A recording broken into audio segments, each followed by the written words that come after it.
왕이 죽은 이후에 그 아람 왕 벤하닷이 사마리아로 쳐들어와서 포위했습니다. 사마리아 하면은 원래 그 북이스라엘 왕국의 수도를 뜻하는데, 그 후에는 북이스라엘 왕국을 의미할 때도 있었고, 또 예수님이 오실 때는 완전히 그 지방의 그 이름이 되었습니다.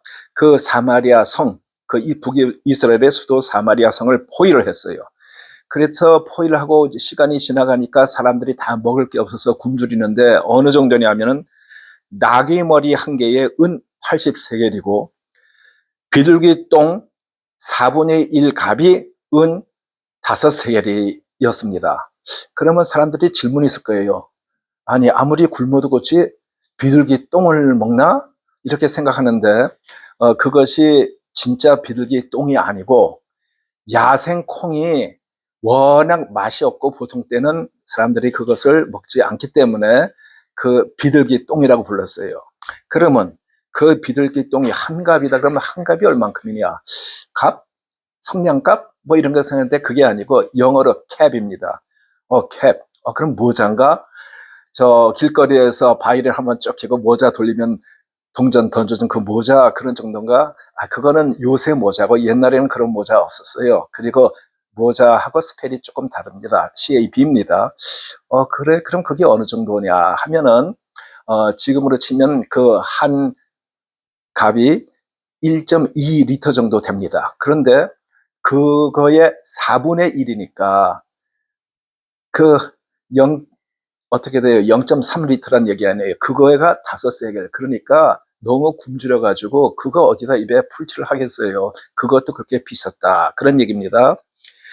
그랬는데 그 이스라엘 왕 여호람은 아합의 아들이에요.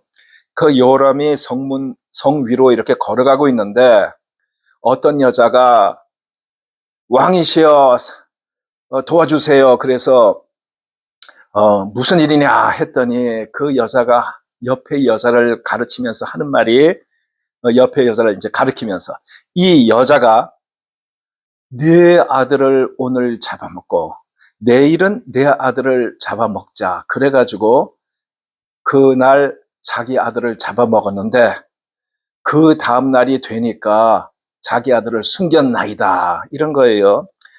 참 우리가 평시 때는 도저히 상상할 수 없는, 아니 아무리 굶주려도 그렇지 어떻게 자기 아이를 잡아먹느냐. 요새는 그런 말 듣는 것조차가 참 괴로운 일이죠. 그런데 전쟁이 날 때 역사에 보면 그런 일들이 많이 있었어요. 우리가 지금 사는 세상이 얼마나 좋은 세상인지 우리는 당연하게 생각하는데 역사를 쭉 놓고 보면 이렇게 전쟁이 없었던, 우리가 지금 전쟁이 없는 지역에서 전쟁이 없는 시간에 사는 게 참 큰 복인지 알 수가 있을 거예요. 그랬는데 아무리 악한 왕이라도 그 얘기를 들을 때 참 괴로웠던 모양이에요. 이 왕이 자기 옷을 찢으니라. 성경에 이렇게 나와 있어요. 백성들이 본즉 속에 굵은 배를 입었더라. 그러니까 자기가 괴로우니까 이제 그렇게 자기 자신 못하게 됐는데 이 왕이 뭐라고 얘기를 했냐면 엘리사의 머리가 그 몸에 붙어 있으면, 그러니까 그 머리가 몸에 붙어 있으면 하나님이 내게 벌 위에 벌을 내리실지로다. 무슨 뜻이냐?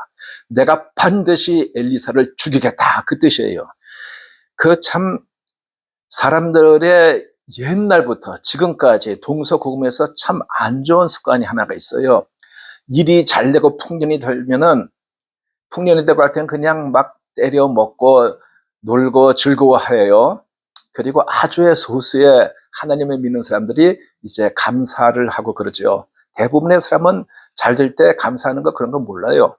그런데 일이 안 되면 꼭 하나님이 누군지 모른다 할지라도 하늘을 대고 원망하는 거예요. 한국 속담에도 보면은 무슨 일이 생길 때마다 흉년이 들든지 나라가 쳐들어든지 큰 재난이 하면 하늘도 무심하시지. 그런 말이 있는데 이 안 될 때는 하늘을 원망하는 게 그게 사람의 습성인데, 이 요람 왕이 자기가 적군에게 포위가 돼가지고 굶어 죽게 되는데 그러니까 엘리사의 책임과 엘리사를 죽이겠다는 거예요. 그런데 엘리사는 그 전에 자기 나라가 이렇게 포위가 되고 죽을 뻔하고 한 적에서 나라를 구한 적이 여러 번 있었어요. 그거는 당연하고, 안 되니까 죽이겠다? 뭐 그럴 뜻도 되겠지만 또 이런 적이 있었어요. 그 전에 아람 사람들이 이스라엘을 도저히 이길 수가 없으니까 왜 그러냐 했더니 거기 선지자가 우리가 여기서는 말 다 듣습니다. 그래가지고 그 사람부터 먼저 잡자 해서 군대를 보냈는데 엘리사 앞에 딱 가서 그 군대가 다 장님이 된 거예요. 그래서 엘리사가 그 군대를 보고 나를 따르라 해가지고 사마리아 성 안으로 들여서 왕 앞에서 딱 그 군대를 세워놨는데 그때 눈을 떴는데 이 왕이 이거 다 죽일까요? 그랬더니 엘리사가 저 그냥 우리가 전쟁에서 잡은 것도 아닌데 이놈들한테 다 먹을 것과 마실 것을 주어서 곱게 돌려보내자 했는데 거기에 대한 반감으로 여호람이 뭐 엘리사를 죽이자 했는지 모르겠지만 그 하여튼 엘리사를 죽이자 그랬어요. 그때에 엘리사가 집에 그 이제 동네에 성읍의 장로들과 함께 앉아 있다가 무슨 말을 했냐면은 이 살인자의 아들이 내 머리를 베려고 사람을 보내느니라.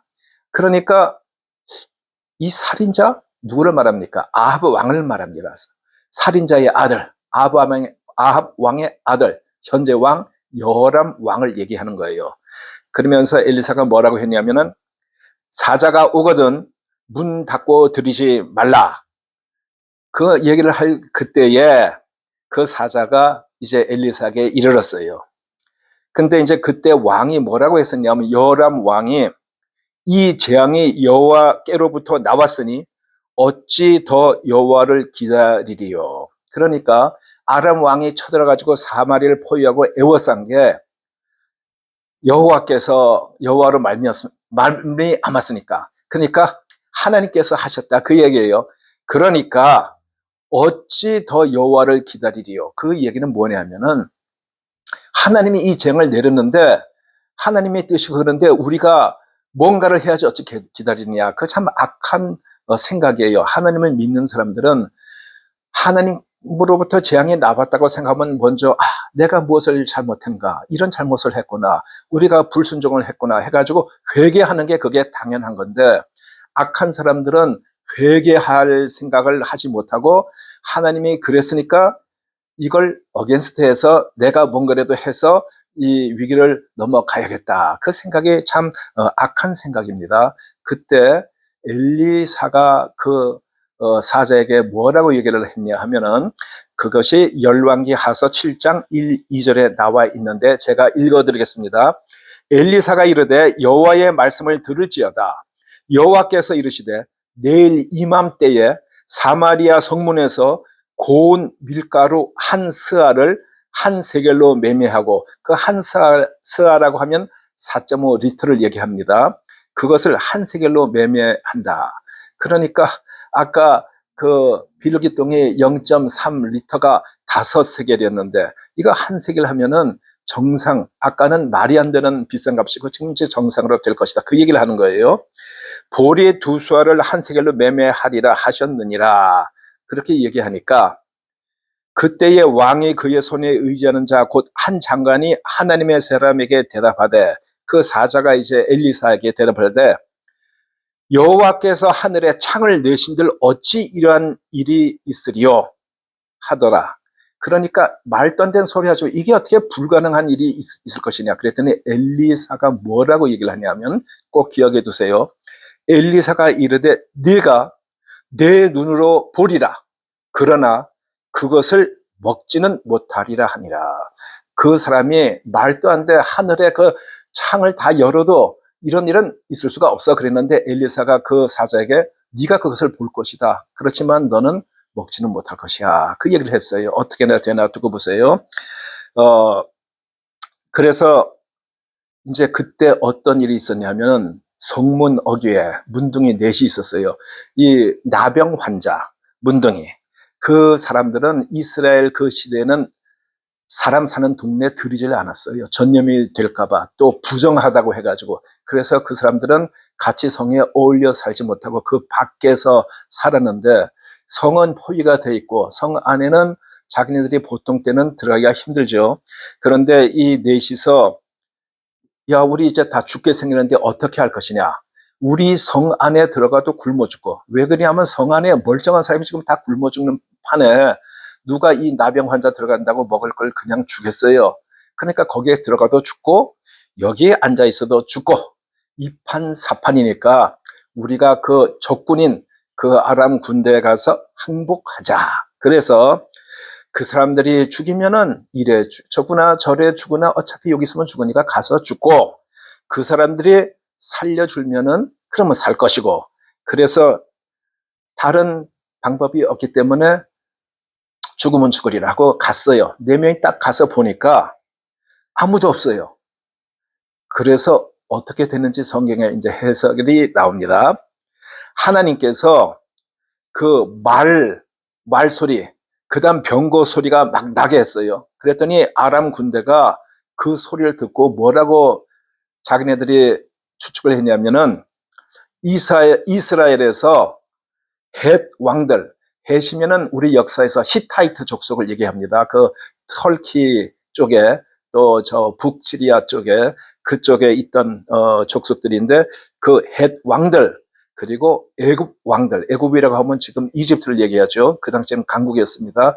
헷 왕들, 애굽 왕들에게 돈 주고 군대를 갖다가 보내라고 해서 그 군대가 오나보다 해가지고 놀래가지고 다 버리고 도망을 했어요. 그래서 나병 환자들이 거기에서 이제 흩어진 것들, 귀한 것들 죽고, 또 자기네들 배고픔 들어 먹고, 그러다 생각해 보니까 좀 이제 양심의 가책을 느꼈어요. 야, 이게 성 안에선 사람들은 다 굶어 죽는데 우리끼리 이거 먹으면은 안 되지. 우리가 그래도 가서 이 소식을 얘기해 주자. 그래가지고 성 문지기한테 가가지고 아람진에 가봤더니 아무도 없고 말, 나귀, 장빅들이 다 그대로 있더이다 하고 얘기를 했어요. 그랬더니 그 문지기가 이제 왕에게 보고를 했는데, 그 왕이 부하들하고 회의를 했어요. 부하들한테 아람 사람들이 우리를 갖다가 치려고 들에 매복하고 없는 척해서 우리가 성읍에서 나오면 그때 치려고 하나 보다. 그게 그 사람들의 결론이었어요. 그랬더니 한 신하가 뭐라고 제안을 했냐면, 우리에게 아직 말이 조금 남았으니까 그걸 타고 저기 사람을 보내서 정탐을 해봅시다. 그래가지고 사람이 이제 정탐을 하러 갔더니 정말 아무것도 없고, 이 모양이 아람 사람들이 급히 떠나느라고, 그러니까 뭐 도망가는 거였죠. 급히 도망가느라고 옷이랑 병거랑 이게 길가에 가득했다. 그 얘기를 하는 거예요. 그랬더니 그게 이제 백성들한테까지 다 전해지니까 백성들이 그냥 뛰쳐나가가지고 그거 주워오느라고. 그래서 고운 밀가루 한 스아에 한 세겔, 보리 2서에 한 세겔, 엘리사가 말한 그대로 됐어요. 그랬는데 그 장관에게 네가 눈으로 보지만 먹지는 못하려고 했는데 무슨 일이 벌어졌냐 하면은, 그 장관이 그 성문들을 지키고 있었는데 백성들이 그 장관을 밟음에 하나님의 사람의 말대로 죽었더라. 그러니까 엘리사가 말한 대로 그 사람이 밟혀 죽었어요. 그러니까 사람들이 뭐 극장에서 불이 났다 그러면 그냥 와 하고 나갈 때 그 앞에 잘못하면 뭐 밟혀 죽을 거 아니에요. 그 많은 사람이 다 가게 되면은. 아마 그래서 사람들이 그냥 저 배 고파서 굶어 죽을 지경인데 먹는 게 있다고 하니까 우선 나가는지 와르르 나가는데, 그 사람이 성문에서 지키다가 그냥 백성에게 밟혀 죽었다 이거예요. 그러니까 그 사람들이 이 먹을 게 있는 것을 다 보고 듣고는 했지만 자기는 혜택을 못 받고 죽었다. 그런 얘기입니다. 그러면은 이 말씀에서 우리들이 이제 뭐를 어떻게 정리할 수가 있냐면은, 무엇보다도 하나님의 말씀이 우선적입니다. 그 위기의 순간에 하나님은 말씀을 하세요. 하나님의 약속, 하나님의 말씀은 우리 현실의 상황을 훨씬 뛰어넘습니다. 하나님의 약속은 기적이 시작되는 그런 출발점입니다. 우리가 삶의 절망적인 상황, 지금 경제적으로 상당히 어려운 사람이 많은 줄 압니다. 그리고 상가를 사가지고 그동안 재미를 봤던 사람들이 지금 임대가 되지 않고 해가지고 그 페이먼트, 그 이자와 원금은 계속 갚지만 아무런 대책이 없고 이래서 참 힘든 상황에 있는 사람들이 많지만 그럴 때에도 우리가 하나님의 의지하고 하나님의 말씀을 먼저 듣는가 그것을 생각해 봐야 되겠어요. 그 다음에 두 번째는 무슨 생각을 할 수 있냐면은 불신앙은 기적을 보지 못하게 합니다. 그 성문을 지키던 그 왕의 아주 짓게 되는 그 신하가 자기의 경험이나 자기의 머리 계산으로는 사실 그거 불가능한 일이에요. 근데 불가능한 일을 말했는데 인간적인 계산은 과학적으로나 좋게 생각하면 불가능이라고 하지만 그것을 신앙적으로 생각하면 불신앙이라고 볼 수 있어요. 왜냐하면 하나님 아버지는 전능전지하신 하나님인데 그 하나님이 내 아버지라는 것을 믿지도 않고 그리고 하나님이 전능하시다는 것도 믿지도 않기 때문에 그런 사람들은 항상 하나님의 능력을 제한하려고 합니다. 목사 중에도 많이 있어요. 이스라엘 백성이 바다를 건넜다 하는데 물이 갈라지는 것이 어떻게 과학적으로 가능하냐? 그것은 어쩌고 저쩌고 그런 일은 없다. 이렇게 가르친 사람은 여기에 해당이 되는 거고 정말 하나님을 믿는 사람은 이적도 하나님께서 전능전지하시는 것을 갖다 믿는 것이 당연한 것입니다. 그 장관이 어떻게 됐어요? 기적을 보고도 자기는 누리지 못했어요. 그리고 우리는 하나님의 약속 앞에서 우리가 어떻게 반응을 하느냐 그것을 생각해 봐야겠어요. 그 다음에 세 번째 이 이야기에서 우리가 생각해 볼 수 있는 것이 하나님께서는 때때로 우리 생각과는 다른 방법으로 일하시는 것을 알 수가 있어요. 나병 환자처럼 세상에서 소외되고 무시받는 그런 사람들을 갖다가 사용하실 때가 있습니다. 그리고 적의 진영을 갖다가 그 말소리, 병거 소리로만 물리쳤어요. 우리는 꼭 싸움에 이겨야만 되는 줄 아는데 그렇지 않은 방법이 또 있는 거예요. 그리고 이 기적이라는 것은 왜 기적이냐? 우리가 예상하지 못한 방식으로 되어진 일들이 많이 있기 때문에 그래요. 하나님의 도구는 때로는 약한 자, 실패자 그럴 수가 있어요. 그래서 약자 실패자라고 뭐 항상 무시하고 그러지 않는 것이 좋을 겁니다. 그리고 이 기적이라는 것은 네 번째 기적이라는 것은 우리가 나눌 때, 쉐어할 때 일어난다, 완성이 된다 그런 것을 생각해 볼 수가 있어요. 나병 환자들이 처음에는 자기들만 먹고 그 물건 갖다가 저 어디 숨겨놓고 이러다가 우리가 선한 일을 하지 않은도다 하고 그것을 깨닫고 자기네가 문지기한테 얘기를 했어요. 그래서 남들에게 이렇게 같이 쉐어할 때, 나눌 때, 그럴 때 이제 무슨 일이 됐습니까? 모든 사람이 혜택을 받고 기적이 완성이 됐는데 우리가 복음을 전해야지 진짜 그것이 이제 복음이 되는 거예요. 우리가 경험한 하나님의 은혜를 우리는 다른 사람들과 나누고 있는가 그런 것을 생각해 보면 좋겠어요. 그리고 다섯 번째, 하나님의 말씀은 반드시 성취됩니다. 기적은 말씀대로 예언대로 정확히 성취가 됩니다. 불신자, 하나님을 믿지 않는 사람들은 어떤 일이 일어났습니까? 기적을 눈앞에서 보고도 결국은 자기는 혜택을 보지 못하고 망합니다. 우리는 하나님의 말씀을 어떻게 믿고 있는가 생각해 보면 좋겠어요. 결론을 말씀드리겠습니다. 하나님은 절망 속에서 기적을 준비하십니다. 현실을 보면 낙심할 수 있지만 하나님은 보이지 않는 곳에서도 일하시고 계십니다. 하나님을 믿고 의지하고 사는 자들에게는 뭐 옛날에 그 노래 가사를 인용한다면 쨍하고 해 뜰 날 돌아옵니다. 감사합니다.